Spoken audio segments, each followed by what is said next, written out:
जो हमने wave optics start करा था उसमें हमने क्या क्या चीज़ें पढ़ लिया। हमने पढ़ लिया कि हम लॉ ऑफ रिफ्लेक्शन और लॉ ऑफ रिफ्रैक्शन दोनों को प्रूव कर चुके हैं with the help of wave theory. Wave theory से हमने दोनों को एक्सप्लेन करा था। पेपर में भी इनके क्या कहते हैं डेरिवेशंस आ जाते हैं, पूछ लेते हैं डायरेक्ट क्वेश्चन, ठीक है। अच्छा, अब उसके बाद क्या है कि हमने रिफ्लेक्शन और रिफ्रैक्शन को तो पढ़ लिया। अब जो प्रिज्म के फिनोमिना है, यानी प्रिज्म के थ्रू रिफ्रैक्शन कैसे होता है, लेंस के थ्रू कैसे होता है, मिरर के थ्रू कैसे होता है, तो उसका हम यहाँ पर इमेज वगैरह थोड़ा सा सीख लेते हैं, समझ लेते हैं, ठीक है। क्योंकि प्रिज्म से भी अगर जैसे लाइट पास होती है तो बैंड होती है, वेव थ्योरी उसको कैसे एक्सप्लेन करता है, तो वो चीजें हम यहाँ पे थोड़ा सा देखने वाले हैं, ठीक है। तो यहाँ पर समझो जो हमारे पास ये आगे है, इसमें इधर रखा है रिफ्रैक्शन थ्रू प्रिज्म। प्रिज्म के थ्रू रिफ्रैक्शन कैसा होगा और इसमें कैसे डायग्राम बनेगा, तो इसको यहाँ पे ध्यान से समझना।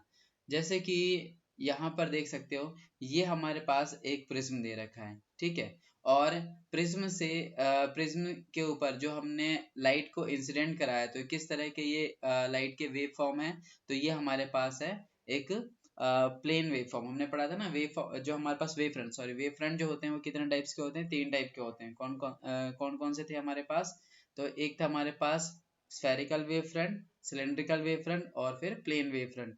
क्योंकि अगर हमारा ऑब्जेक्ट काफी लार्ज डिस्टेंस, इन्फिनाइट डिस्टेंस पर रखा होता है, तो उससे आने वाले जो वेव फ्रंट होते हैं उसको कैसे लेते हैं हम, उसके लेते हैं हम प्लेन वेव फ्रंट। तो यहाँ पर हमने जो आने वाली रे है वो हम बोल रहे हैं कि किसी इनफाइनाइट डिस्टेंस से आ रही है, मतलब तो इसी वजह से वो प्लेन वेव फ्रंट जो है यहाँ पे आ रही है, इंसिडेंट कर रहा है इसके ऊपर।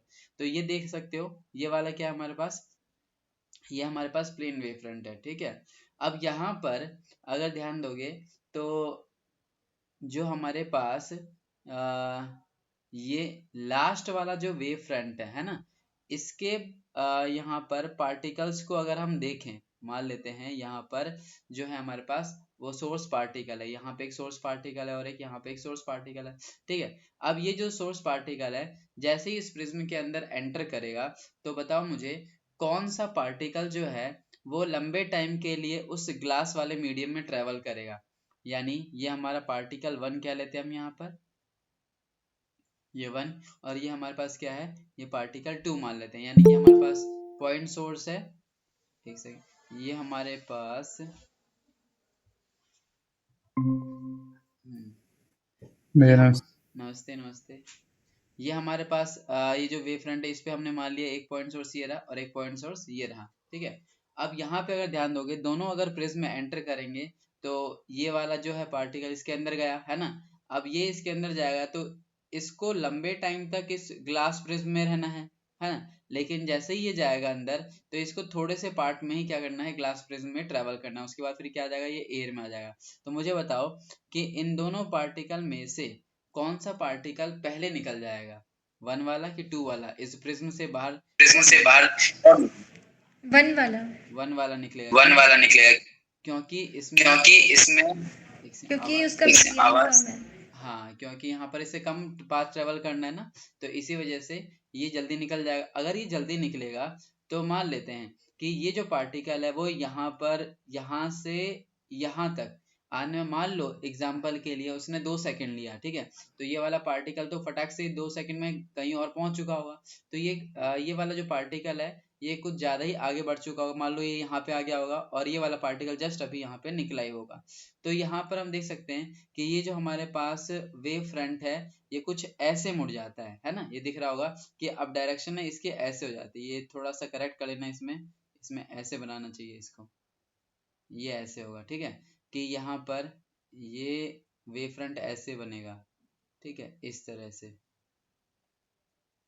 तो हमने रे ऑप्टिक्स में भी पढ़ा था कि अगर लाइट मान लो जाती है इस तरह से, अगर ये एंटर करती है तो अंदर क्या हो रहा था, इस तरह से जाकर के वो ऐसे मुड़ जा रहा था, ठीक है। तो वेव थ्योरी से भी हमने वही एक्सप्लेन करा कि हाँ टर्न तो हो रहा है, टर्न कैसे हो रहा है, तो देखा ध्यान से कि जो पहले पार्टिकल इसमें बाहर निकल जाएगा वो थोड़ा आगे बढ़ जाएगा और जो बाद में निकलेगा वो थोड़ा सा लेट रह जाएगा पीछे। तो यहाँ पर वेव फ्रंट में हमें कुछ एंगल टर्न दिखाई देते हैं, यानी कि यहाँ पर ये किसी एंगल पे मुड़ गए।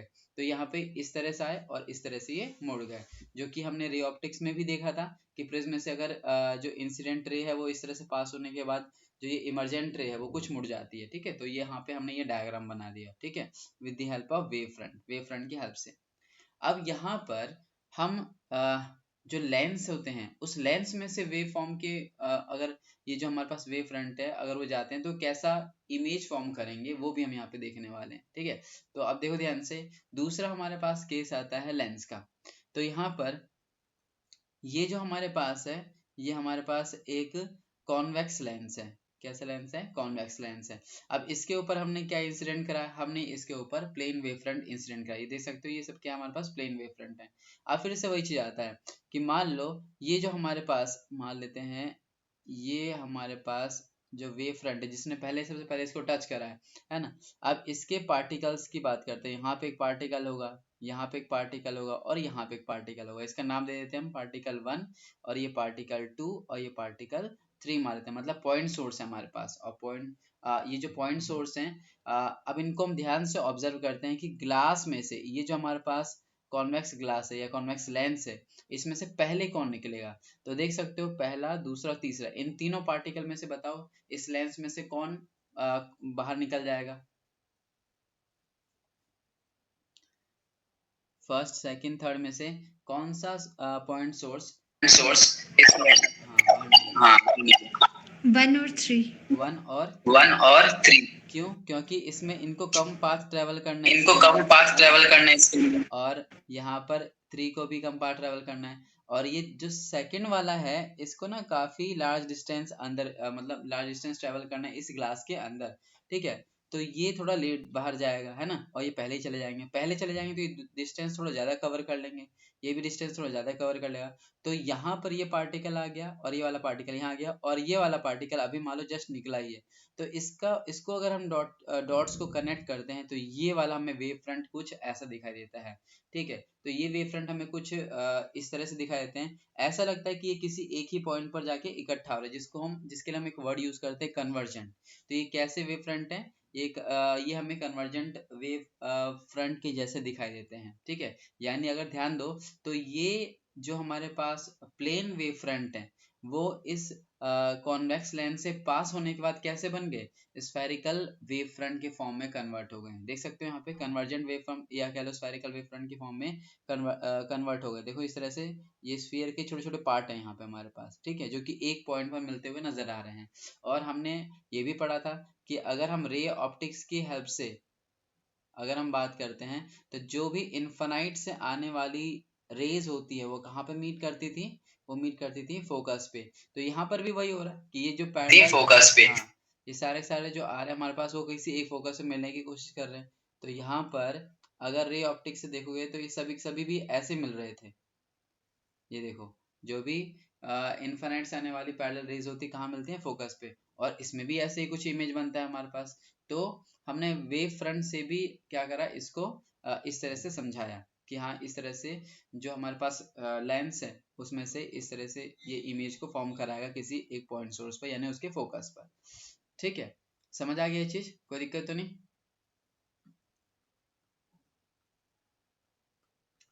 अब देखो हमने कॉन्वेक्स लेंस की बात कर ली, कॉनकेव में भी हम वैसे ही समझ सकते हैं। कॉनकेव में अगर समझाना हो यहाँ पर तो उसी तरीके से समझ सकते हो कि जो हमारे पास कॉनकेव लेंस होता है उसमें इस तरह का डायग्राम बनेगा। अब यहाँ पे अगर तुम प्लेन वेव फ्रंट लोगे, जैसे यहाँ पर हम इस तरह से प्लेन वेव फ्रंट अगर लेते हैं तो हम अब बात करते हैं ये वाला पहला जो हमारे पास वेव फ्रंट है उसकी। इस पे 3 पार्टिकल्स रहते हैं। मुझे बताओ इन तीनों में से कौन सा पहले बाहर निकलेगा? फर्स्ट, सेकंड, थर्ड में से इन तीनों में से कौन सा पहले बाहर निकलेगा? इस कॉनकेव थर्ड में से इन तीनों में से कौन सा पहले बाहर निकलेगा? इस कॉनकेव बताओ जो सेकंड में first and third. First and third नहीं निकलेगा क्योंकि फर्स्ट और थर्ड को देखो ये लॉन्गर डिस्टेंस ट्रेवल करना पड़ रहा है ना इस ग्लास के अंदर। यहाँ भी देखो लॉन्गर डिस्टेंस ट्रेवल करना पड़ रहा है। ये जो हमारे पास सेकंड वाला है इसको बस कम ही डिस्टेंस का ट्रेवल करना है इस क्लास के अंदर, तो ये वाला पहले निकलेगा। देख रहे हो? अच्छा तुम ये भी कह सकते हो यहाँ से यहाँ तक अभी तो डिस्टेंस है, तो ये जो डिस्टेंस कवर करेगा ना इसमें इसकी स्पीड ज्यादा है। क्यों? क्योंकि एयर वाला मीडियम है और एयर वाले मीडियम में उसकी स्पीड ज्यादा होगी। तो यानी कि ये जो पार्टिकल्स ये बहुत जल्दी से मतलब एयर में ट्रेवल कर रहे होंगे, लेकिन ग्लास के अंदर ध्यान दोगे तो इस वाले पार्टिकल को लंबा टाइम ट्रेवल देना पड़ेगा और ये तीसरे वाले पार्टिकल को भी लंबा टाइम देना है। ये जल्दी बाहर आ जाएगा। तो जो ये दूसरा वाला है ये पहले बाहर आ जाएगा। ठीक है, ये पहले बाहर अगर आ जाएगा और ये थोड़े से लेट आएंगे तो यहाँ पर ना कुछ ऐसा दिखेगा तुम्हें कि ये अभी निकला है, ये भी अभी निकला है क्लास से, ये बहुत पहले आ गया। तो इसमें हमारे पास ये ऐसे दिखाई देते हैं। ये ऐसा लगता है कि ये पूरे ऐसे फैलते हुए नजर आते हैं, जिसके लिए हम एक वर्ड यूज करते हैं डाइवर्जेंट। क्या वर्ड यूज करते हैं? डाइवर्जेंट। याद होगा। तो हमने यही तो पढ़ा है कि जो कॉनकेव लेंस होता है वो डाइवर्ज करता है, ये फैलाता है लाइट को। याद होगा कि हमने अगर यहीं पर ही हमने यहाँ पर अगर एक कॉनकेव लेंस यूज किया होता और पैरेलल रेज को अगर हम भेजते तो ये क्या करते हैं? ये फैला देते हैं इस तरह से, ऐसे बिखेर देते हैं यहाँ पे। तो सेम यहाँ पर भी इस तरह का दिख रहा है ना, तो कुछ हमें ऐसे तो दिख रहा है यहाँ पे, ये डाइवर्ज हो रहे हैं। तो जो हमारा कॉनकेव लेंस होगा वो डाइवर्ज करेगा। यहाँ पर भी वही कर रहा है। ये यहाँ पर वेव फ्रंट को क्या कर रहा है? डाइवर्ज कर रहा है। यहाँ पे क्या कर रहा था? ये इस वाले केस में कन्वर्ज कर रहा था। समझ आ रहा है? तो वही छोटा सा कॉन्सेप्ट लगाना है कि यहाँ पर कौन लॉन्गर टाइम तक रहेगा इस क्लास के अंदर, वो पहले रह जाएगा, और जो कम टाइम के लिए है वो आगे बढ़ जाएगा। तो उस हिसाब से हम यहाँ पर वेव फ्रंट को ड्रॉ कर सकते हैं। ठीक है, कर लोगे? आसान है, सिंपल है इसका। अब यहाँ पर मिरर का देखो।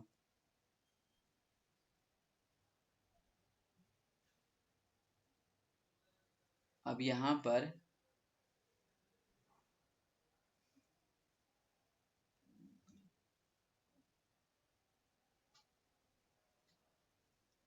मिरर पे देखते हैं। ठीक है, समझ आ गया लेंस का? कोई दिक्कत तो नहीं उसमें?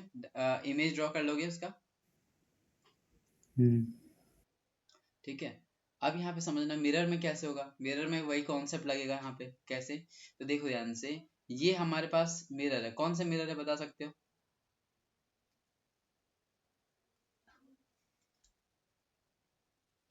कौन सा मिरर है? कॉनकेव कौन सा मिरर है? कॉनकेव कॉनकेव हमारे पास मिरर है। इसमें हमने पीछे इस साइड में वो कर दिया है। कॉन्वेक्स हमारा कैसा होता है? इस टाइप का होता है ना। तो इसमें हम पीछे अगर करेंगे तो हाँ, तो ये हमारा अभी जो दे रखा है ये वाला, ये क्या है? Concave mirror. और ये हमारे पास क्या है? Convex mirror. अब कॉनकेव मिरर में इमेज कैसे बनता है, कहाँ पे बनता है? अगर हमने क्या करा है, हमने यहाँ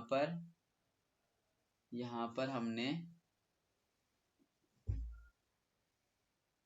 प्लेन वेव फ्रंट भेजे हैं। मान लेते हैं यहाँ से ये हमारे पास प्लेन वेव फ्रंट है, ये प्लेन वेव फ्रंट इस तरह से जा रहे हैं। ठीक है, अब ये जो प्लेन वेव फ्रंट है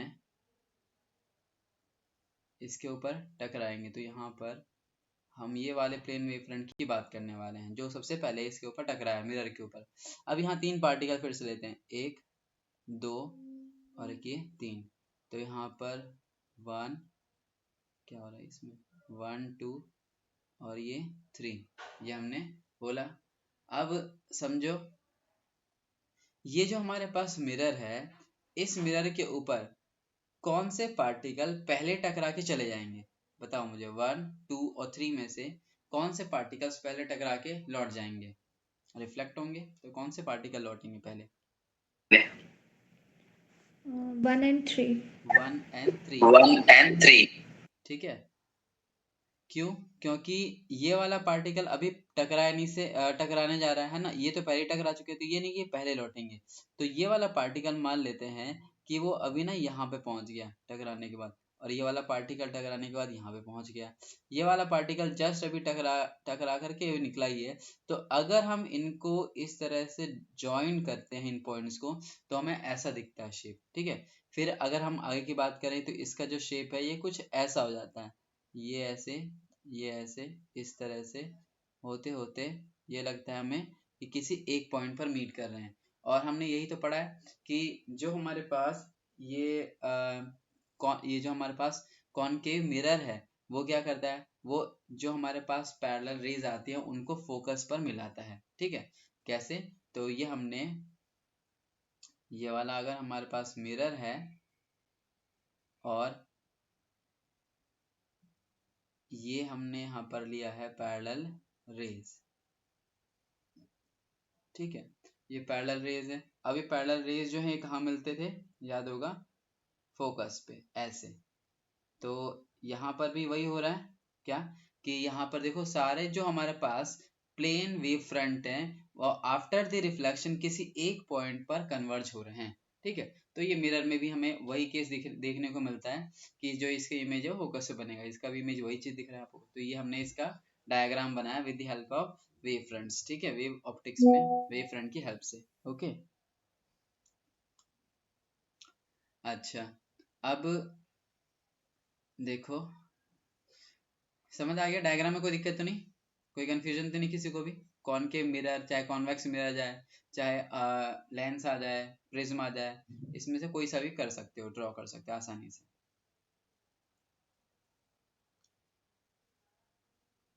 चलो अब हमारे पास अगला जो टॉपिक आता है वो है सुपरपोजिशन प्रिंसिपल।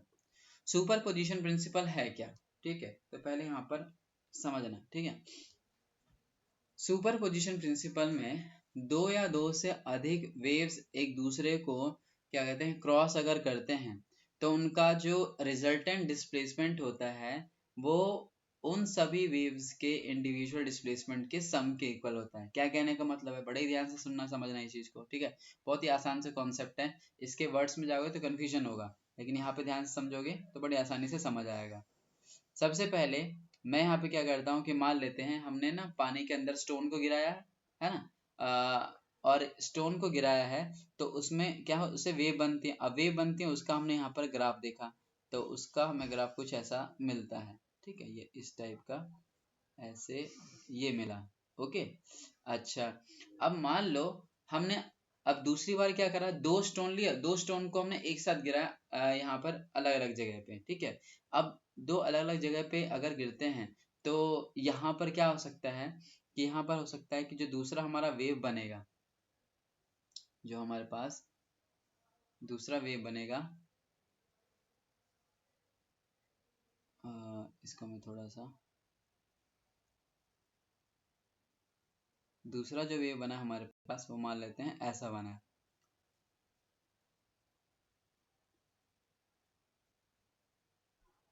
मतलब एक छोटा पत्थर लिया, एक बड़ा पत्थर ले लिया मान लेते हैं, ठीक है, और दोनों को हमने गिरा दिया, दोनों को गिराया एक साथ ही, तो एक का जो वेव फॉर्म बना है कुछ ऐसा बना है, दूसरे वाले का ऐसा बना है। दो अलग अलग हमारे पास यहाँ पर दिख रहे हैं वेव्स, ठीक है। अब यहाँ पर तुम्हें दिख रहा होगा कि जो ये हमारे पास पहला वाला वेव, पहला वाला जो ये हमारे पास वेव है, इसका ना ये वाला जो एम्पलीट्यूड है, एम्पलीट्यूड मतलब ये वाली जो हाइट है, मान लेते हैं एग्जांपल के लिए 10 है, ठीक है। दूसरा वाला जो है हमारे पास इसका एम्पलीट्यूड अलग है, ये कितना है, तो मान लेते हैं इसका कितना है, 12 है, ठीक है, ये हमने बोला। अब ये दोनों जो वेव अगर एक साथ मिलेंगे तो जो इन दोनों से रिजल्टेंट हमें मिलेगा, ठीक है, जो हमें रिजल्टेंट मिलेगा वो कैसा होगा, तो रिजल्टेंट यहाँ पर दोनों का सम करके मिलेगा, ठीक है। मतलब इन दोनों को अगर हम यहाँ पे दोनों को अगर ऐड कर देंगे तो इसकी जो एनर्जी है वो हम बोल सकते हैं एक तरह से, या इसका जो एम्पलीट्यूड है बोल सकते हैं 10 है, और इसका कितना है 12 है। तो 10 प्लस में 12 दोनों अगर ऐड हो जाएंगे तो यहाँ पे कितना हो जाएगा, तो इसका एम्पलीट्यूड बढ़ा और ये हमें रिजल्टेंट वेव इस तरह से दे देगा।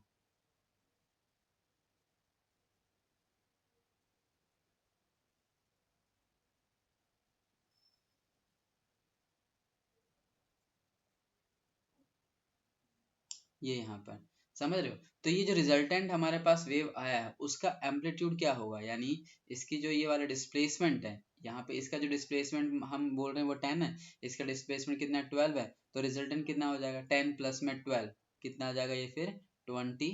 तो ये जो हमारे पास आ जाएगा ये आ जाएगा 22। सेम यहाँ पे अगर देखेंगे ये कितना है, तो ये तो नीचे है, यहाँ पे अगर हमारे पास जीरो है तो जीरो के नीचे जाएंगे नेगेटिव आता है, ऊपर क्या आता है पॉजिटिव। तो ये वाला हमारा है वो माइनस का 10 है, ये वाला जो है इसका है ये माइनस का 12 है, तो -10 -12 कितना हो जाएगा, -10 -12 हो जाएगा माइनस का 22। तो ये वाला जो एम्पलीट्यूड आया वो माइनस का 22 आया। इसी तरह से यहाँ पर मान लो अगर मैं कहता है कि हमारे पास तीसरा भी एक और वेव है, तीसरे, यानी हमने 3 पत्थर लिए, तीनों को गिरा दिया, तीनों को गिराया तो उनसे जो वेव बनती हैं वो हमारे पास क्या होगी, तो अब इन तीनों का सम करके रिजल्टेंट मिलेगा। तो यहाँ पर सुपरपोजिशन प्रिंसिपल यही कहता है कि अगर दो या दो से अधिक हमारे पास वेव्स होती हैं और अगर वो एक दूसरे को क्रॉस करती हैं तो रिजल्टेंट जो डिस्प्लेसमेंट होगा वो उनके डिस्प्लेसमेंट का सम करके मिलेगा। अब यहाँ पर एक चीज ध्यान रखना, ये जरूरी नहीं कि हर बार ये प्लस प्लस, जैसे प्लस हो रहे हैं तो ऐड होकर के बड़ी वेव बनाएगी, हो सकता है कि छोटी वेव बना दे। अब ये कैसे पॉसिबल है, तो देखो ध्यान से, हमारे पास मान लिया कि एक जो वेव है, यहाँ पर हम ये मान लेते हैं हमारे पास जो वेव है एक, वो ये रही, ठीक है, ये वाली हमारे पास ये एक वेव बनी है। दूसरी जो वेव है हमारे पास,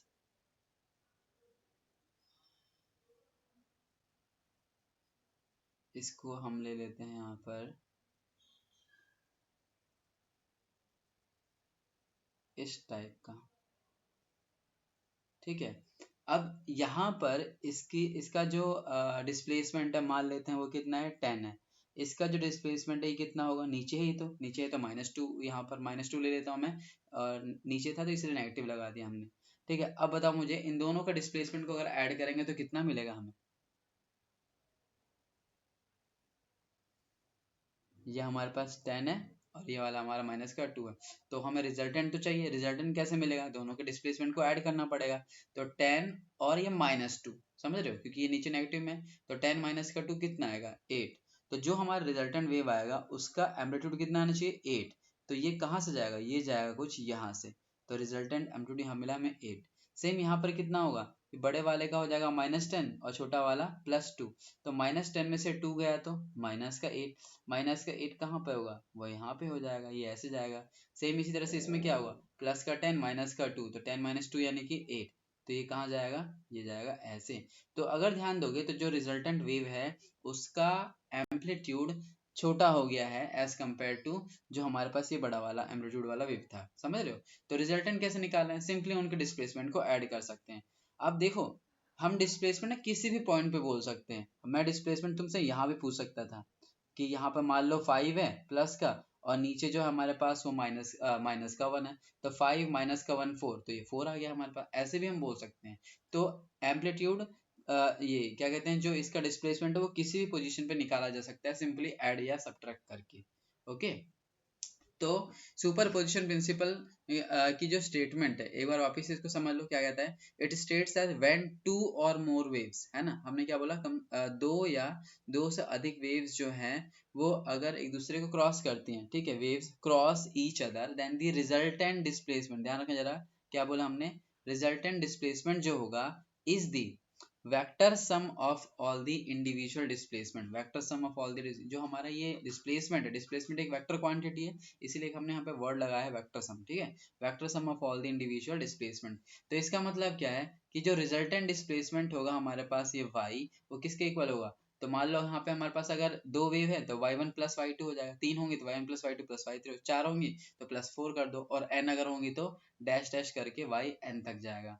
तो सिंपल है, सुपरपोजिशन प्रिंसिपल क्या कहता है कि अगर हमें रिजल्टेंट डिस्प्लेसमेंट चाहिए तो उन वेव्स के सभी डिस्प्लेसमेंट का सम कर दो, ठीक है, वेक्टर सम कर दो, ठीक है, समझ आया यहाँ वाला ये चीज, कोई दिक्कत तो नहीं इसके अंदर, नहीं भैया। ठीक है। अब यहाँ पर वही चीज हमने करके दिखाया है। अब ये जो हमारे पास सुपरपोजिशन प्रिंसिपल हम जो लगाते हैं या सुपरपोजिशन ऑफ वेव्स जो हम देखते हैं वो हमारे पास होते हैं दो टाइप के, दो टाइप के मतलब, एक तो हम बोलते हैं कंसिस्टेंट सुपरपोजिशन और एक होता है इनकंसिस्टेंट सुपरपोजिशन। अब ये कंसिस्टेंट सुपरपोजिशन क्या है, या इसको हम इम्पोजिशन भी एक वर्ड यूज करते हैं कई जगह, ठीक है। तो ये कंसिस्टेंट सुपरपोजिशन क्या है, तो देखो ध्यान से, कंसिस्टेंट सुपर जो मैंने अभी यहाँ पे समझाया था कि मान लो ये जो हमारे पास दो वेव्स है दिख रही होंगी तुम्हें यहाँ पर, कि एक ये जो ब्लू वाला है और एक ये हमारे पास क्या है, ऑरेंज टाइप में है, ठीक है। ये जो हमारे पास ब्लू वाला है और एक ये ऑरेंज वाला है, ये दो हमारे पास जो दे रखे हैं, ये है ना, ये दोनों वेव्स का फेस डिफरेंस सेम था, अब फेज डिफरेंस का मतलब क्या है? तो फेज डिफरेंस मैंने पहले तुम्हें थोड़ा बताया है कि दोनों ही वेव्स एक, जैसे कि मान लो जीरो से स्टार्ट हो रही हैं, है ना, ऐसे तो नहीं एक आगे या पीछे से स्टार्ट हो रही है, ठीक है। तो देखो ध्यान से, दोनों ही जीरो से स्टार्ट हुई और फिर यहाँ पर मिली, फिर जा करके एक साथ चली आगे यहाँ पर, फिर से यहाँ पर मिली। हाँ, एम्पलीट्यूड अलग अलग है लेकिन दोनों का फेज डिफरेंस क्या है? सेम है। अब फेज डिफरेंस यहाँ पर सेम है तो हमने देखा कि दोनों पॉजिटिव में थे तो ऐड हो गया, ठीक है, या दोनों नेगेटिव में थे तो भी ऐड होकर के नेगेटिव में एक बड़ा ये जो बड़े एम्पलीट्यूड का रिजल्टेंट बनाया, तो ये ऐसा बनाया। यहाँ पर ऐसे भी वेव्स होती हैं जो सेम फेज में ना हो, मतलब जैसे कि अगर मैं तुमसे कहता हूँ कि हमारे पास एक वेव दे रखा है, वो कैसा है? ये कुछ ऐसा है, ठीक है, ये ऐसा वेव है। और दूसरा हमारे पास जो वेव है वो हमारे पास कुछ ऐसा दे रखा है, ये देखो ध्यान से, ठीक है। तो यहाँ पर क्या हम इसका रिजल्टेंट फाइंड कर सकते हैं? तो बिल्कुल फाइंड कर सकते हैं। कैसे फाइंड करेंगे? तो ध्यान देना जरा, यहाँ पर हम किसी भी पॉइंट पर कंसीडर कर सकते हैं। मान लेते हैं जैसे कि मैं इस पॉइंट पर डिसाइड करता हूँ, देखता हूँ क्या है। तो ये वाला हमारे पास जो ग्रीन है, ये मान लेते हैं कितना हमारे पास, ये 2 है पॉजिटिव में, और ये ऑरेंज वाला कितना है, तो ये मान लेते हैं हमारे पास है ये 8 है ना। तो 8 प्लस 2 दोनों पॉजिटिव में, तो 8 प्लस 2 कितना होगा? 10। तो रिजल्टेंट जो आएगा वो हमारे पास कहीं ना कहीं ऐड होकर के 10 ऐसे बनाएगा, ठीक है। लेकिन अब यहाँ पे आ जाओ, इस पॉइंट पर अगर ध्यान दोगे तो ये इसका एम्पलीट्यूड हमारे पास 10 है और इसका एम्पलीट्यूड कितना है हमारे पास, मान लेते हैं -4 है। तो 10 माइनस का 4 करेंगे, 10 माइनस का 4 यानी कि 6, कहाँ बनेगा ये? तो ये बनेगा यहीं पे कहीं पे, ऐसा, समझ रहे हो? तो यहाँ पर ये इस तरह से बन जाएगा। अब मैं तुमसे कहता हूँ कि मुझे यहाँ पर बताओ, यहाँ पर क्या है? यहाँ पर हमारे पास ये वाला जो है, ये हमारे पास मान लेते हैं प्लस का 2 है, और ये हमारे पास क्या है? 5 है, माइनस का। -5 में से ये 2 जाएगा तो 3, 3 कहाँ आएगा? नेगेटिव का नीचे आएगा। तो ये वेव ऐसे चला जाए, तो इसका पर्टिकुलर कोई शेप नहीं आता, ये रैंडमली तुम्हें ऐसा अजीबोगरीब सा कैसे बनता हुआ दिखाई देगा। तो वो कैसे निकाल सकते हो? बस दोनों के जो डिस्प्लेसमेंट है दोनों को ऐड करके बना दो। तो इसकी स्टडी तो हम यहाँ पे कर नहीं सकते क्योंकि इसका स्ट्रक्चर ही सेम वो नहीं है ना। तो ये तो वैसे ही बन रहा है यहाँ पर। तो इसको, ये जो हमारे पास वेव होती हैं या सुपर पोजिशन होता है, इसको हम बोलते हैं इनकंसिस्टेंट। हम इसकी स्टडी नहीं करते, हम किसकी स्टडी करते हैं? कंसिस्टेंट वाले की। इसमें एक पर्टिकुलर पैटर्न दिख रहा है, तो यहाँ पर हम कंसिस्टेंट वेव या कंसिस्टेंट सुपर पोजिशन को पढ़ते हैं, ठीक है। तो यहाँ पर मैंने नीचे डायग्राम बना रखा है, ये हमारे पास डायग्राम किसका होगा? ये होगा कंसिस्टेंट का, ठीक है, दिख रहा होगा यहाँ पे, ये कंसिस्टेंट का है। और यहाँ पर जो है थोड़ा सा इस तरह से हमने बना रखा है, ये इनकंसिस्टेंट वाले का, ठीक है। हम किसकी स्टडी करते हैं? कंसिस्टेंट सुपर पोजिशन की स्टडी करते हैं, या कंसिस्टेंट सुपर इम्पोजिशन की। कंसिस्टेंट सुपर इम्पोजिशन में दो टाइप के हमारे पास फिर से सुपर पोजिशन आते हैं। कौन कौन से? एक होता है कंस्ट्रक्टिव और एक होता है डिस्ट्रक्टिव। तो इस वर्ड से यार, कंस्ट्रक्टिव मतलब कंस्ट्रक्ट करना, बनाना, है ना। यानी हमने 10 प्लस 5 करा तो 15 हो गया, वो ऐड हो गया। 10 प्लस 20 करा तो 30 हो गया, वो ऐड हो गया, ठीक है। तो वो कंस्ट्रक्टिव सुपरपोजिशन में आएगा। लेकिन डिस्ट्रक्टिव में क्या होता है? जिसमें डिस्ट्रॉय कर देना, डिस्ट्रक्टिव से यार डिस्ट्रॉय। वो कैसे? तो मान लो एक प्लस का 10 है तो एक हमारे पास माइनस का 5 है, तो 10 में से 5 ये लेस हो गया, कम कर दिया उसने, तो वो डिस्ट्रक्टिव में आएगा। तो ये तो हम पहले पढ़ चुके हैं, अभी हमने जो बनाया था इसमें ध्यान दो, ये जो दो बनाए थे डायग्राम, ये वाला ये कौन सा होगा? कंस्ट्रक्टिव होगा कि डिस्ट्रक्टिव होगा? और ये वाला कौन सा होगा? कंस्ट्रक्टिव कि डिस्ट्रक्टिव? बताओ।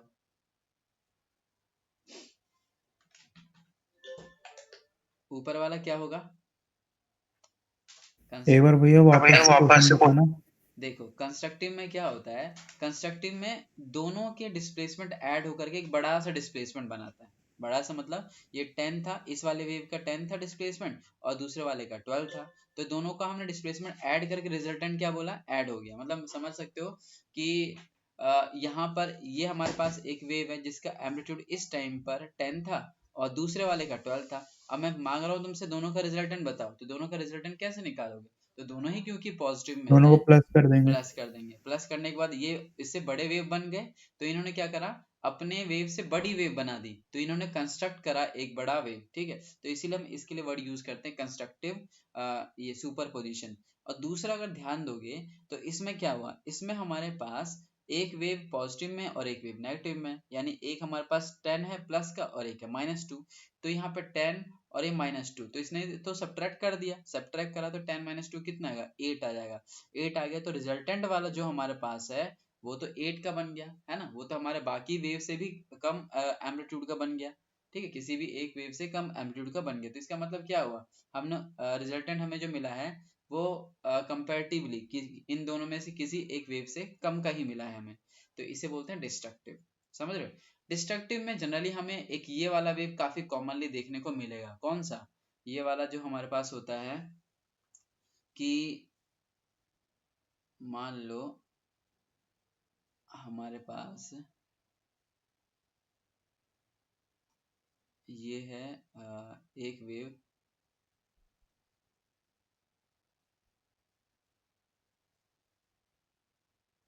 इस टाइप का, ठीक है, इसका एम्पलीट्यूड मान लेते हैं 10 है, ठीक है। दूसरा हमने यहीं पर ही वेव बनाया और वो बना है इस टाइप का, ठीक है, इसका भी एम्पलीट्यूड 10 है, लेकिन यहाँ पर अब मैं इन दोनों का, ये जैसे 10 है यहाँ पे, इसका भी 10 है, लेकिन ये -10 है और ये +10 है, इसका रिजल्टेंट बताओ कितना आएगा, इसका रिजल्टेंट कितना आएगा? 0। 0, यानी ये प्लस का 10 नीचे -10, तो यहाँ पे पॉइंट आ गया। अब मैं तुमसे पूछूंगा मुझे यहाँ पे बताओ रिजल्टेंट कितना आएगा, तो यहाँ पे मान लेते हैं प्लस का 8 होगा, यहाँ पे माइनस का 8 तो भी 0 आएगा। यहाँ पे बताओ कितना होगा, तो मान लेते हैं प्लस का 2 नीचे -2 तो ये भी 0। तो देख सकते हो यहाँ पर अगर इनका रिजल्टेंट हम खोजने जाएंगे कहीं भी तो वो हमेशा 0 0 0 देगा। 0 0 देने का मतलब क्या है कि ये वेव का रिजल्टेंट कहाँ बनेगा, वेव का रिजल्टेंट जो है वो इसी लाइन पे बनेगा। तो इसने क्या करा, दोनों वेव को ही खत्म कर दिया। मतलब अगर मान लो कि हमारे पास यहाँ पर पानी में हमने एक पत्थर गिराया, ठीक है, उसने इस तरह का वेव बनाया, दूसरा हमने पत्थर उसके बाद जस्ट जैसे कि मान लो हमने जो गिराया उसका वेव कुछ ऐसा बना है, तो ये दोनों वेव ना एक दूसरे को कैंसिल आउट कर देंगे। अगर कैंसिल आउट करेंगे तो हमें लगेगा ही नहीं कि हमने वही वेव बनाया है, ठीक है। समझ सकते हो? जैसे कि मान लो कभी भी अगर तुमने किया हो ऐसा एक्सपेरिमेंट, मान लो टब वगैरह है ना, उसमें पानी हमने भर दिया है, या तालाब वगैरह नदी वगैरह होता है ना, तो उसमें सबसे पहले ना एक हाथ से टैप करो, है ना, पहले टैप करते जाएंगे ऐसे हल्का हल्का मतलब कॉन्टिन्यूसली अगर टैप करोगे धीरे धीरे करके तो तुम्हें लगेगा कि एक वेव बन रही है। लेकिन दोनों हाथ से अगर तुम यहाँ पर एक साथ एक ही टाइम पे वेव करोगे तो वो बड़ी वेव बनने लग जाती है। लेकिन अगर दोनों हाथ का मूवमेंट पानी के अंदर तुम मतलब आगे पीछे कर दोगे, मतलब मान लो एक को पहले कर दो एक को बाद में, तो वो ना वेव एक दूसरे से टकरा करके कैंसिल आउट भी करती हैं। अब ये कैसे होता है, तो ये मैं तुम्हें एक अभी इसमें वीडियो में दिखाऊंगा थोड़ी देर बाद में, या फिर मैं सेंड कर दूंगा, ठीक है, व्हाट्सएप पे। तो उसमें देखना तो वो कैसे एक दूसरे को वेव कैंसिल कर सकती हैं। तो यहाँ पे हमने देखा कि अगर एक पॉजिटिव में है और एक नेगेटिव में है तो ये कैंसिल आउट करके कोई भी रिजल्टेंट यहाँ पे नहीं देगा। तो इसमें रिजल्टेंट वाले वेव का एम्पलीट्यूड कितना है, 0, यानी वेव बना ही नहीं। क्यों? क्योंकि एक पॉजिटिव में था और एक नेगेटिव में था, वो कैंसिल आउट कर गए। कैंसिल आउट करने के बाद जो रिजल्टेंट हमें मिलेगा उसका एम्पलीट्यूड कितना आएगा, 0 आ जाएगा। समझ आया ये वाला चीज? तो इसको बेसिकली हम क्या बोलते हैं, डिस्ट्रक्टिव, ठीक है। ये किसके लिए था, डिस्ट्रक्टिव, और ये वाला किस में था, कंस्ट्रक्टिव। समझ रहे हो? तो कंस्ट्रक्टिव डिस्ट्रक्टिव समझ आ गया। यहाँ पर यही हमने लिख रखा है कि जो कंसिस्टेंट सुपरपोजिशन होगा उसमें हमें कंस्ट्रक्टिव सुपरपोजिशन और डिस्ट्रक्टिव सुपरपोजिशन ये पढ़ने हमें, ओके। हम इसको नहीं पढ़ते क्योंकि इनका शेप वगैरह जो है वो उस टाइप का एक पर्टिकुलर पैटर्न हमें मिलता नहीं है, तो इसीलिए हम इसकी स्टडी नहीं करते हैं, ओके, हम इनकी स्टडी करते हैं। तो ये था कंस्ट्रक्टिव और डिस्ट्रक्टिव। तो ये मैंने डेफिनेशन भी लिख दिया है। इनकंसिस्टेंट सुपरपोजिशन क्या है, when the light have different frequency और डिफरेंट फेस, यहाँ फेस FAC नहीं है PHA होगा, P, यहाँ पर फेस की स्पेलिंग करेक्ट कर लेना, PHASE, फेस डिफरेंस जो होता है ये रहा वो डिफरेंट होता है, ठीक है। और ये हमने वही उसकी डेफिनेशन लिख दिया कि कंसिस्टेंट सुपरपोजिशन क्या होगा, ठीक है, जब हमारे पास फेस डिफरेंस जो होता है वो सेम रहता है। ये रहा फेस डिफरेंस जो होता है वो सेम होता है, ओके।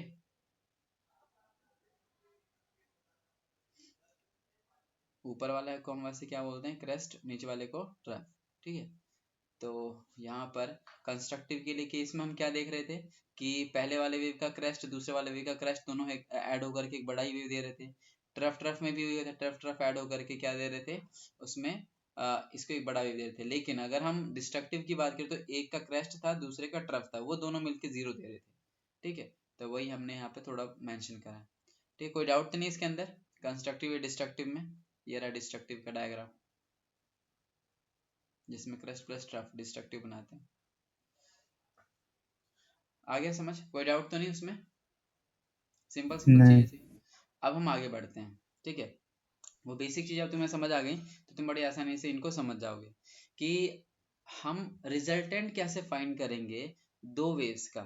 यानी अगर हमारे पास कोई भी दो वेव्स दे रखी हैं और हमें उनका रिजल्टेंट जो डिस्प्लेसमेंट है वो हमें निकालना है, तो हम कैसे निकालेंगे? ठीक है, तो इसको यहाँ पे थोड़ा सा समझ लेते हैं।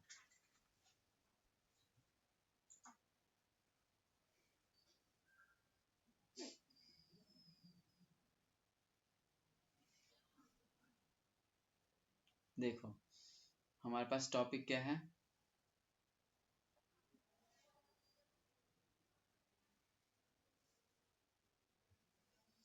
ये रहा रिजल्टेंट ऑफ टू वेव्स। ठीक है, तो कैसे हम फाइंड करेंगे? तो जनरली हम मान लेते हैं कि हमारे पास जो दो वेव हमने कंसीडर करा है, एक वेव की इक्वेशन क्या है? हमारे पास एक वेव की इक्वेशन है y is equal to a sine omega t. General जो इक्वेशन होती है किसी वेव की वो क्या होती है? y is equal to a sine omega t. तो यहाँ पर हमने मान लिया कि पहला जो हमारे पास वेव है, यहाँ पर जगह खाली है,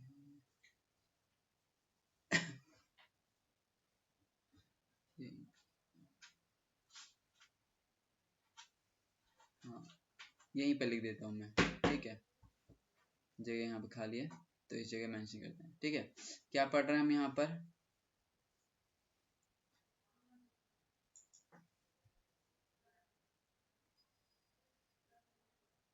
resultant displacement of two waves. ठीक है, ये हम वैसे निकालने वाले हैं। तो सबसे पहले हमने क्या बोला कि हमने कंसीडर कर लिया कि हमारे पास दो वेव है। ठीक है, ये हमारे पास कोई एक वेव है। ठीक है, और हमारे पास मान लेते हैं कोई दूसरा वेव है, और दूसरे वेव में हमने मान लिया कोई फेस डिफरेंस है। इस टाइप का फेस डिफरेंस का मतलब जरूरी नहीं कि वो दोनों सेम जगह से स्टार्ट हो, तो क्योंकि हम एक जनरल केस निकाल रहे हैं तो इसीलिए हमने फेस डिफरेंस को भी यहाँ पे कंसीडर करा है। तो मान लिया कि हमारे पास पहला जो वेव है, ये वाला पहला जो वेव है, उसकी इक्वेशन क्या दे रखी है? तो उसकी इक्वेशन है y1 is equal to a sine omega t. अब बताओ इसमें ये a क्या है? इसमें a क्या है? a को हम क्या बोलते थे? याद है, हमने पढ़ा था इक्वेशन वगैरह इस तरह। y क्या होता है हमारे पास? पहले वेव का एम्पलीट्यूड है, amplitude of first wave. a को यहाँ पे बोलते हैं हम amplitude of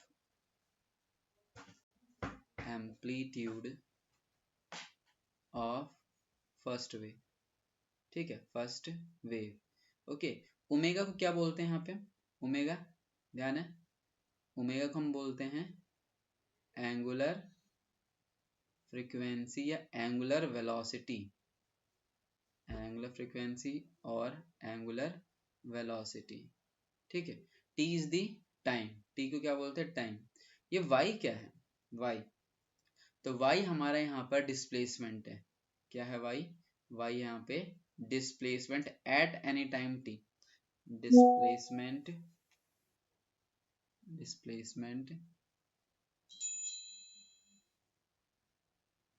at time T. ठीक है, तो समझ आ गया यहाँ पे ये y क्या है? डिस्प्लेसमेंट है, मतलब कहीं भी डिस्प्लेसमेंट ले सकते हो। यहाँ पे डिस्प्लेसमेंट ये है, यहाँ डिस्प्लेसमेंट ये, यहाँ डिस्प्लेसमेंट ये, यहाँ डिस्प्लेसमेंट यहाँ। तो किसी t टाइम पर डिस्प्लेसमेंट जो है y ले रहे हैं। a क्या है? एम्पलीट्यूड। एम्पलीट्यूड क्या होता है? Maximum displacement of the wave. जो मैक्सिमम डिस्प्लेसमेंट होता है उसको क्या बोलते थे? एम्पलीट्यूड। ओमेगा क्या है? एंगुलर फ्रीक्वेंसी या फिर angular velocity. Omega is equal to 2 pi nu या 2 पाई बाई टी। हमने फॉर्मूला पढ़ा था ये, t इज दी टाइम। तो पहले वेव की इक्वेशन ये है। दूसरा जो वेव है हमारे पास उसको मान लेते हैं y2। क्या है ये? y2। y2 क्या हो जाएगा इसमें? तो इसको हम मान लेते हैं b sine omega t. Plus five क्यों? क्योंकि फेस डिफरेंस हम कंसीडर करें, क्योंकि हम जनरल केस निकाल रहे हैं तो हमने फेस डिफरेंस को भी कंसीडर करा। अगर सेम फेस में होंगे तो यहाँ पे फाइव को हटा देंगे, दोनों साइन ओमेगा टी के टर्म में आएगा। तो जनरल केस निकालने के लिए हम फाइव को कंसीडर कर रहे हैं। तो यहाँ पे भी क्या है, y क्या है यहाँ पे y2 is the displacement at any time t। b क्या है यहाँ पर, amplitude of second wave, omega is the angular frequency या angular velocity, t is the time, phi is the phase difference. ठीक है, अब यहाँ पर सुपरपोजिशन से हमने क्या पढ़ा, अकॉर्डिंग टू सुपरपोजिशन जो रिजल्टेंट डिस्प्लेसमेंट होगा वो दोनों वेव्स के डिस्प्लेसमेंट का सम होगा। पहले वेव का डिस्प्लेसमेंट कितना है y1, दूसरे वेव का डिस्प्लेसमेंट कितना है y2। तो यहाँ पे क्या करेंगे, सिंपली हम y1 और y2 को ऐड कर देंगे। तो यहाँ पर दोनों को ऐड कर दो, ठीक है। तो y1 है क्या, y1 है हमारे पास a sin ओमेगा t, तो इसकी जगह हम रख लेंगे a sin ओमेगा t, ठीक है। प्लस में y2 की जगह क्या रखोगे, b sin omega t plus का फाइव, ठीक है। ये हमारे पास ये आ गया। अब इनको ना सिंप्लीफाई करना है, ठीक है, यहाँ तक कोई दिक्कत तो नहीं। अब इसको कैसे सिंप्लीफाई करेंगे, तो यहाँ पर दिख रहा होगा तुम्हें, यहाँ पे एक फॉर्मूला लगा सकते हो तुम। कौन सा फॉर्मूला लगा सकते हो, बता सकते हो मुझे, यहाँ पे कौन सा लग रहा है। इस जगह पे हमारे पास एक फॉर्मूला होता है साइन a प्लस बी का। क्या होता है फॉर्मूला,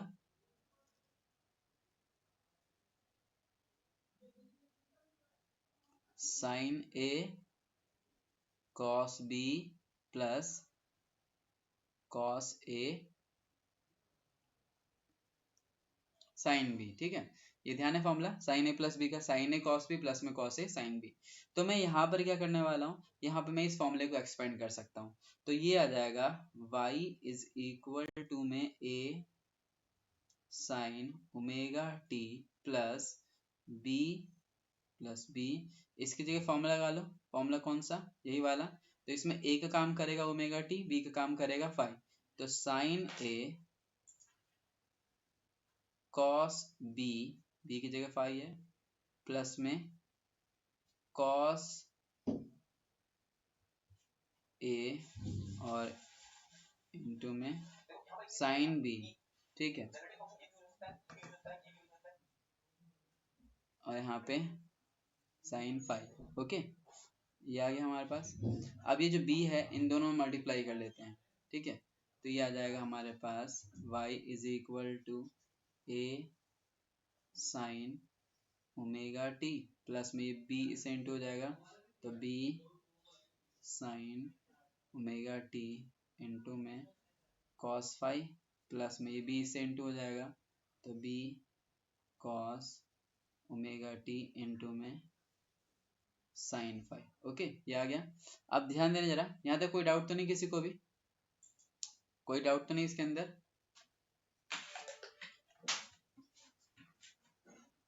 नहीं भैया। ठीक है, मानसी आर्यन समझ आया, यहाँ तक कोई डाउट तो नहीं।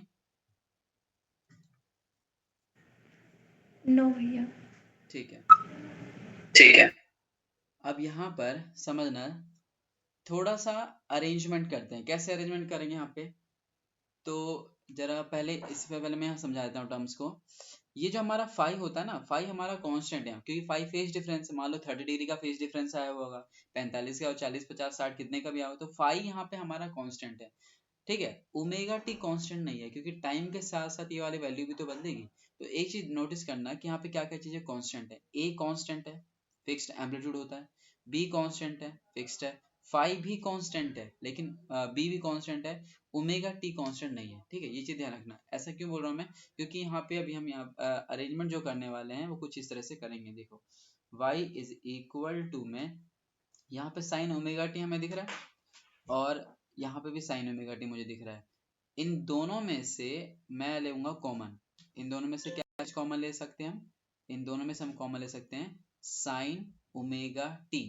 तो साइन ओमेगा टी को अगर हम बाहर ले लेते हैं, साइन ओमेगा टी को अगर बाहर ले लोगे तो अंदर क्या बचेगा, अंदर बताओ क्या बचेगा, a प्लस बी, और ये क्या बच जाएगा यहाँ पर cos फाइव, समझ रहे हो, ये बच गया cos फाइव। इन दोनों में से, इसमें से और इसमें से हमने साइन ओमेगा टी को लिया बाहर, अंदर रह गया a प्लस में b cos फाइव, प्लस में यहाँ पर क्या करने वाला हूँ मैं, यहाँ पर मैं कॉस ओमेगा टी को वैसे ही रख लेता हूँ और इनटू में मैं यहाँ पर b sin फाई ये कर लेता हूँ, है ना। मतलब है वही, आगे पीछे बस कर दिया मैंने। ऐसा क्यों किया, क्योंकि अगर ध्यान दोगे तो यहाँ पर ना मैंने ये जो वेरिएबल वाला टर्म है और जो कांस्टेंट वाला टर्म है उसको बस अलग अलग रखा, ये वेरिएबल वाला टर्म और ये कांस्टेंट। ऐसे क्यों, क्योंकि यहाँ पर ना हम इसको लेट करने वाले हैं, ये कांस्टेंट है पूरा और इस कांस्टेंट में a और b एम्पलीट्यूड को शो कर रहे हैं और cos फाई हमारा फेज डिफरेंस वाले cos वाले एंगल को। तो इस वाले टर्म को यहाँ पे हम लेट करते हैं क्या, r cos theta, r cos theta, जिसमें r क्या है, रिजल्टेंट वेव का एम्पलीट्यूड शो करेगा और cos के टर्म में था तो cos के टर्म में मान लिया, थीटा यहाँ पर हमने रिजल्टेंट वाले का एंगल मान लिया, ठीक है। सेम यहाँ पर ये b है हमारे पास, ये वाली लाइन एक बार फिर से समझा देना। ये वाला जो हमारे पास टर्म है ना a ये वाला जो हमारे पास टर्म है ना a प्लस रिपीट हो रहा है ना, रिपीट हो रहा है ना। माइक बंद कर देना, माइक बंद कर देना अब। हाँ ठीक है। हाँ देखो, जो a प्लस का b cos फाई है, इसमें a और b, ये a b किसको शो कर रहा है, एम्पलीट्यूड को, है ना, यानी पहले वाले वेव का एम्पलीट्यूड या दूसरे वाले वेव का एम्पलीट्यूड, और जो हमारा cos फाई है ये cos वाले एंगल को शो कर रहा है। तो ये जो हमारा एम्पलीट्यूड है ये दोनों वेव के अलग अलग एम्पलीट्यूड है। तो मान लिया कि कोई रिजल्टेंट जो हमारे पास एम्पलीट्यूड आएगा वो r है, ये हमने खुद से लेट करा है, इन एम्पलीट्यूड को देख के मैंने यहाँ पे r बोल दिया है, ठीक है। और यहाँ cos के टर्म में था तो यहाँ पे मैंने क्या बोल दिया है, cos थीटा, ये हमने r cos थीटा इसको लेट कर लिया है कि a plus b cos phi को हमने क्या माना है यहाँ पे, r cos थीटा। इसको क्या मान लेंगे फिर हम यहाँ पे, इस वाले टर्म को हम मान लेते हैं r sin थीटा, ये हमने अपनी तरफ से वैसे मान लिया है r sin थीटा, ये चीज हमने लेट कर लिया है, ओके। जो ये हमने लेट करा है ना, वो क्यों करा, वो इसलिए करा ताकि जस्ट इसको हम सिंप्लीफाई कर सके और कुछ भी नहीं, ठीक है। क्योंकि कांस्टेंट थे तो कांस्टेंट कुछ भी माना जा सकता है, तो कुछ भी मानने की जगह हमने इसको इस वाले ये देखो ये पूरा कांस्टेंट है, इसीलिए तुम चाहो तो कुछ भी नाम दे सकते हो। तो इसीलिए इस कांस्टेंट को मैंने मान लिया कि r cos थीटा है और ये वाला कांस्टेंट क्या हमारा r sin थीटा है, ठीक है। क्यों, ताकि टर्म सिंप्लीफाई हो सके और कुछ भी नहीं, पीछे रीजन है इसका, ठीक है।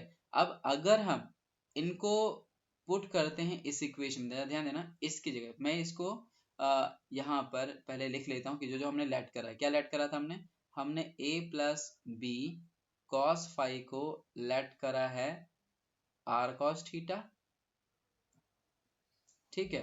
और यहाँ पर b sin फाई को क्या लेट करा हमने, r sin theta, r sin theta, ठीक है।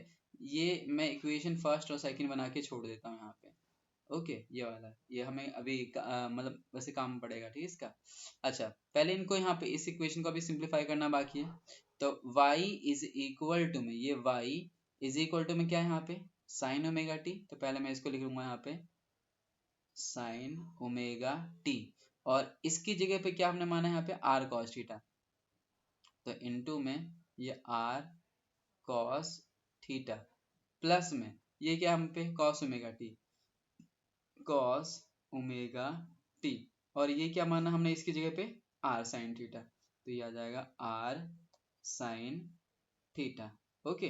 अब देखो ध्यान से, ये इस पूरे टर्म में हमारे पास r ये रहा, यहाँ पे भी आ रहा है, इसमें भी r आ रहा है यहाँ पे, तो ये r को बाहर ले लूं क्या मैं, r को अगर हम बाहर कॉमन ले लेंगे तो y इज इक्वल टू हमारे पास आ जाएगा r, अंदर क्या बच जाएगा, अंदर बच जाएगा साइन ओमेगा टी इंटू में cos theta plus cos omega t into में साइन थीटा। बताओ जरा कुछ बन रहा है क्या यहाँ पे, ये कुछ कोई फॉर्मूला बन रहा है क्या, किसका फॉर्मूला ये दिख रहा है यहाँ पे,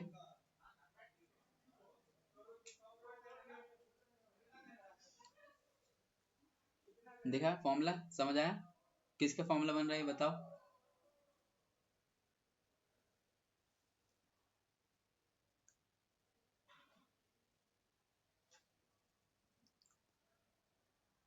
मानसी, शिवानंद, आर्यन, बताओ क्या है, कौन सा फॉर्मूला,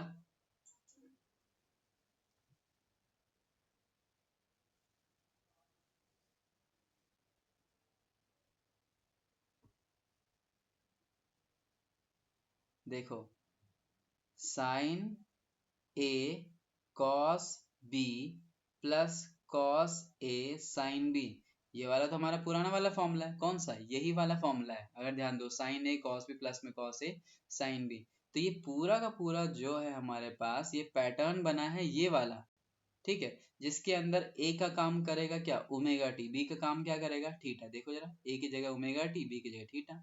तो यहाँ पर इस पूरे को शॉर्ट में हम क्या लिख सकते हैं? इस पूरे को शॉर्ट में हम लिख सकते हैं साइन ए प्लस बी, यानी कि y इज इक्वल टू में r, यहाँ पर अंदर क्या जाएगा? साइन ए प्लस बी, जिसमें ए की जगह क्या है? ओमेगा टी, तो ये आ जाएगा ओमेगा टी प्लस बी की जगह क्या है? थीटा। तो ये हमारा फाइनल एक्सप्रेशन यहाँ पे आया कि y इज इक्वल टू में r sign omega t plus में थीटा। ओके, तो ये हमारा एक्सप्रेशन यहाँ पे आया, ठीक है। तो अभी थोड़ा सा बाकी काम, एक सेकेंड बस होल्ड करना। अब हेलो,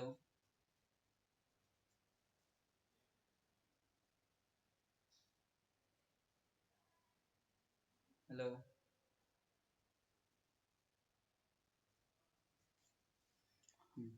चलो तो ये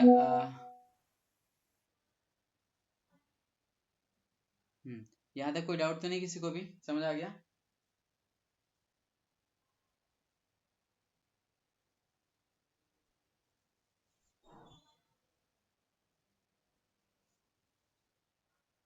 डाउट तो नहीं यहाँ पे? शिवानंद, मानसी?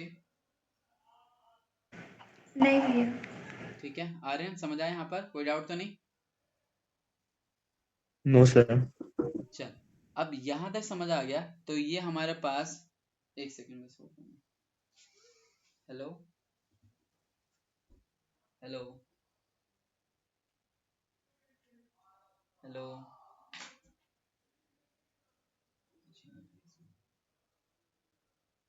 हेलो, हेलो,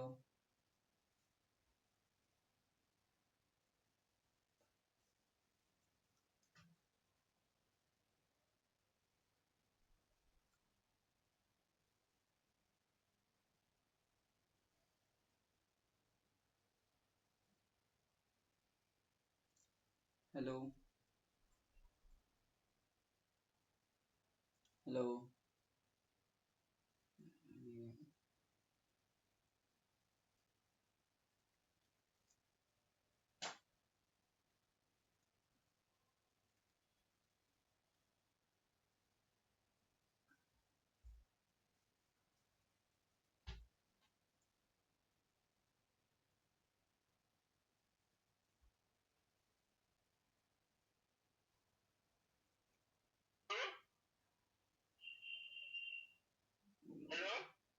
हाँ बोलो।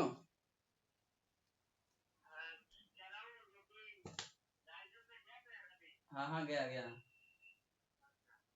ठीक है। अभी बाद में बात करता हूँ, काम कर रहा हूँ थोड़ा।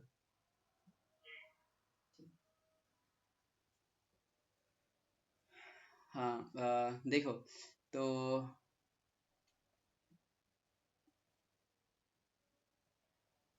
ये हमारे पास एक्सप्रेशन आ गया है ना। अब इस एक्सप्रेशन ये को लाने के बाद अभी हमें ना रिजल्टेंट आर फाइंड करना है, ठीक है। वो कैसे फाइंड करेंगे? तो उसके लिए अब थोड़ा सा बस यहाँ पे काम रह गया, वो हम कर लेते।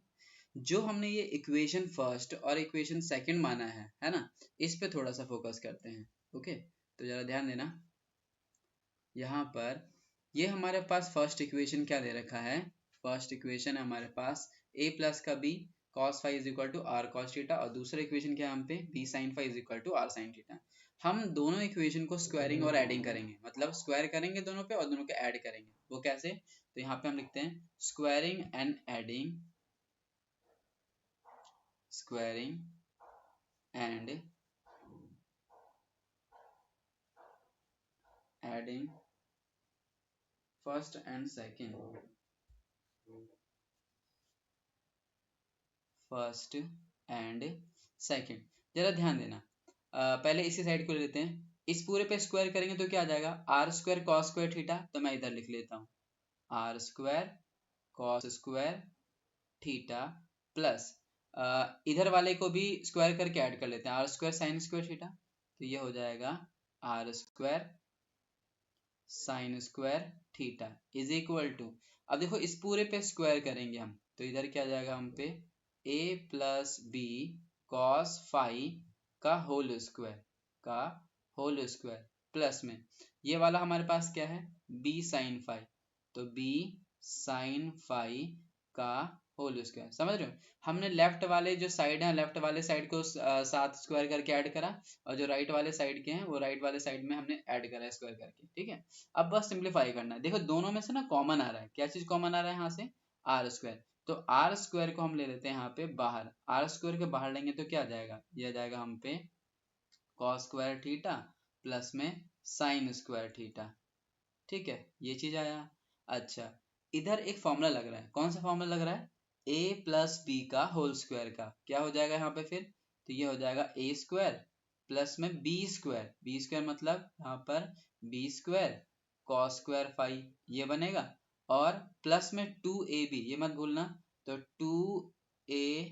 2ab कॉस फाई, ये बन गया, यानी कि इस पूरे को हमने एक्सपेंड करा तो ये आया, प्लस में इस पे क्या आ जाएगा, यहाँ पे आ जाएगा b square sine square phi, ये आ जाएगा। अब ध्यान देना ये वाली वैल्यू क्या बनेगी, यहाँ पे दिख रहा है ये क्या है, cos square theta plus sign square theta क्या होता है 1, तो ये वाली वैल्यू बन जाएगी 1, तो यहाँ पे क्या रह जाएगा, ये रह जाएगा r square is equal to, यहाँ पे आते हैं, यहाँ पे अगर देखोगे ध्यान से तो मुझे 1 बनता हुआ नजर आ रहा है, एक ये वाला और अगर ये वाला लेंगे तो दोनों में से बी स्क्वायर भी कॉमन आ रहा है ना, देख सकते हो इसमें से और इसमें से बी स्क्वायर बाहर आ जाएगा, और जैसे ही बी स्क्वायर बाहर आएगा तो sign square five plus cos square five वो भी क्या होता है 1, तो मैं इसमें डायरेक्ट कर रहा हूँ ये थोड़ा, ठीक है, पहले मैं ए स्क्वायर को लिख लेता हूँ, ए स्क्वायर प्लस में इसको और इसको अगर लेंगे तो दोनों में से बी स्क्वायर कॉमन आ रहा है, बी स्क्वायर कॉमन लेंगे तो cos square pi plus sine square pi जो कि 1 हो जाएगा, तो बी स्क्वायर को बाहर ले लेते तो सिर्फ बचेगा बी का स्क्वायर। ठीक है, प्लस में एक ये वाला टर्म रह गया, तो इसको हम लिख लेंगे क्या 2ab cos फाइव, ठीक है 2ab cos फाइव।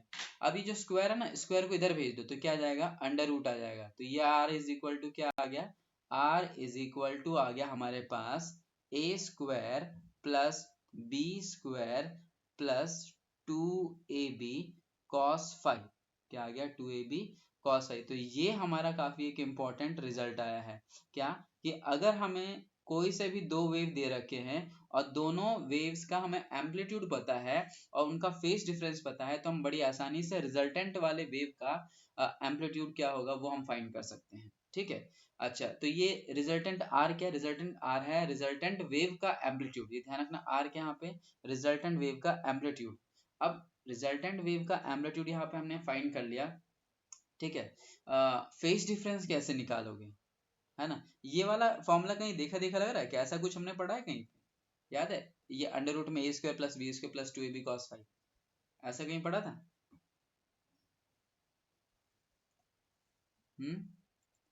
ध्यान है, ये हमने ना 11th क्लास में पढ़ा था, 11th क्लास में पढ़ा था कब, जब हमने ये parallelogram law of vector addition ये पढ़े थे, ट्राइंगल ऑफ वेक्टर एडिशन ध्यान होगा, उसमें हम निकालते हैं साइड में, साइड हम ए बी मानते थे, तो उसमें भी कुछ ऐसा एक्सप्रेशन है, तो ये वाला एक्सप्रेशन तुमने वहां पे भी देखा होगा, तो रिजल्टेंट जो निकालते हैं वो बिल्कुल यही वाला एक्सप्रेशन है, a square plus b square plus 2ab cos phi और अंडर रूट रहता है।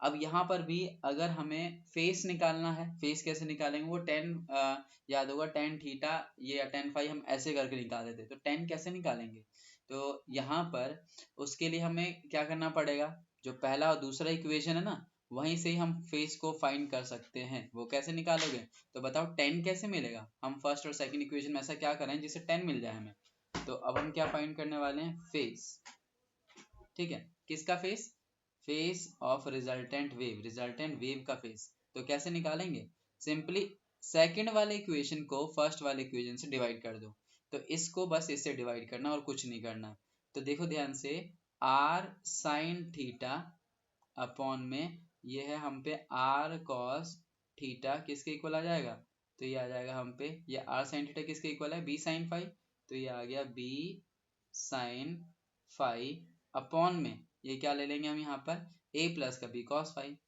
a प्लस का b cos फाइव।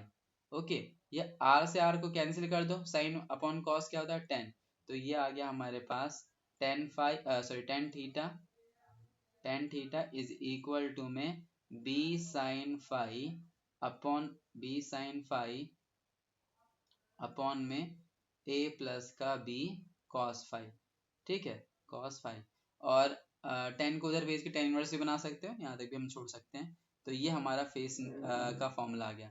तो देखो दोनों वही वाले फॉर्मूले हैं जो हमने 11th में पैराग्राम लॉ या ट्रायंगल ऑफ फैक्टर एडिशन में पढ़े थे, तो ये तुम याद भी रख सकते हो।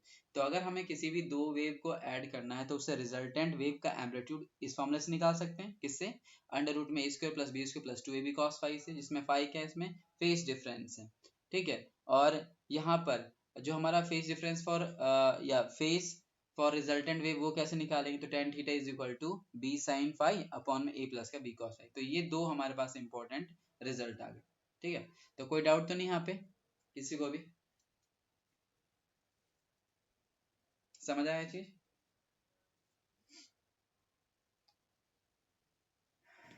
भैया इसमें आर को क्या बोल रहे थे?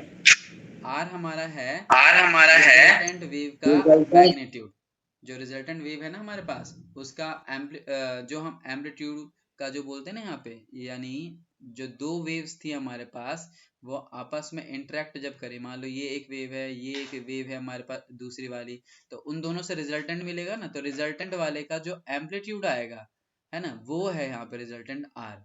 तो ये वाला, जैसे मान लो पहले वाले का कितना a है, दूसरे वाले कितना b है, और a प्लस बी करेंगे तो हमें क्या मिलेगा, यहाँ पर रिजल्टेंट मिलेगा r। तो रिजल्टेंट वाले वेव का एम्पलीट्यूड शो कर रहा है ये, समझ रहे हो, यहाँ पे ये r,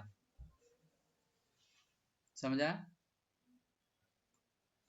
जैसे हाँ भैया। ठीक है ना, हाँ, जैसे ये वाला है ना, तो ये वाला हमारे पास मान लो ये a है और दूसरे वाले का हमारे पास b है, ये रिजल्टेंट वाला है, रिजल्टेंट वाले का कितना हो जाएगा, वो हमारा r है, तो ये r हमने निकाला है।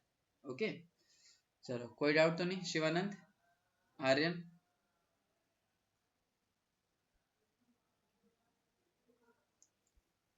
No sir. ठीक है, तो इसको यहीं तक ही रखते हैं। ठीक है, नेक्स्ट क्लास में फिर टेस्ट है, तैयारी कर लेना बढ़िया से उसको। ठीक है, यहीं तक ही रखते हैं।